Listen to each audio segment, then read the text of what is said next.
Praise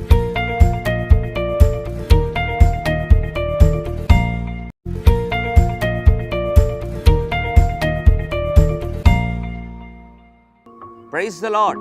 యేసుక్రీస్తు దివ్యనామంలో ఉదయకాల సమయంలో వాక్యం వీక్షించుచున్న మీ అందరికీ నా హృదయపూర్వక వందనాలు తెలియజేస్తున్నాం. దేవుడి ఉదయకాల సమయంలో రెండు అద్భుతమైన విషయాలు తను గురించి తను చెప్పాలని ఆశపడుతున్నాడు. వినడానికి సిద్ధమైన సామెతల గ్రంథం 8వ అధ్యాయం 14వ వచనం. సామెతలు 8:14. జ్ఞానాధారము నేనే, పరాక్రమము నాదే. ఎంత అద్భుతమైన మాట. దేవుడు అంటున్నాడు జ్ఞాన ఆధారము నేనే, రెండవదిగా పరాక్రమము కూడా నాదే అంటున్నాడు. రెండు విషయాలు ప్రభు ఈ ఉదయం జ్ఞాపకం చేస్తున్నాడు. మొదటిగా ఆయన జ్ఞానమునకు ఆధారం. ఉదయకాల సమయంలో జ్ఞానము కొదువై ఉందా? అందుకే యాకోబు పత్రికలో అన్నాడు కదా, జ్ఞానము కొదువుకుంటే నన్ను అడగండి ధారాళంగా ఇస్తానన్నాడు. కారణం జ్ఞానమునకు ఆధారము ఆయనే. కుటుంబాన్ని ఎలా నడిపించుకోవాలో, పిల్లలను ఎలా పెంచాలో, ఎలా జీవించాలో, ఎలా పనిచేయాలో, పనిచేస్తున్న స్థలంలో ఎలా ప్రవర్తించాలో, సంఘంలో ఎలా ఉండాలో, ఎలా నడుచుకోవాలో, ఎలా చదవాలో, ఎలా గుర్తుపెట్టుకోవాలో, ఈ విషయాలన్నిటిలో జ్ఞానము లోపం అయిపోయిందా?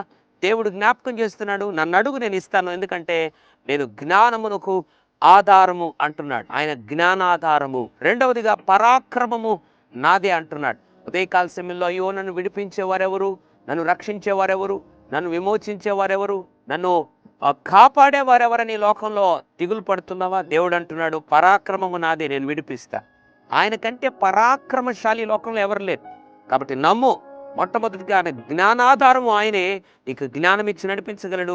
పరాక్రమము నాదే అంటున్నాడు. ఆయన పరాక్రమము గల దేవుడై నిన్ను విడిపించగలడు. నమ్మినట్లయితే నీ జీవితంలో గొప్ప కార్యాలు చూస్తావు, ఆశీర్వాదాలు, మేలును నీ జీవితంలో అనుభవిస్తావు. పరిశుద్ధుడా, ప్రేమగల తండ్రి, నీకు వందనాలు. జ్ఞానాధారము నేనే, పరాక్రమము నాదే అని సామెతలు 8:14 మాట్లాడావు.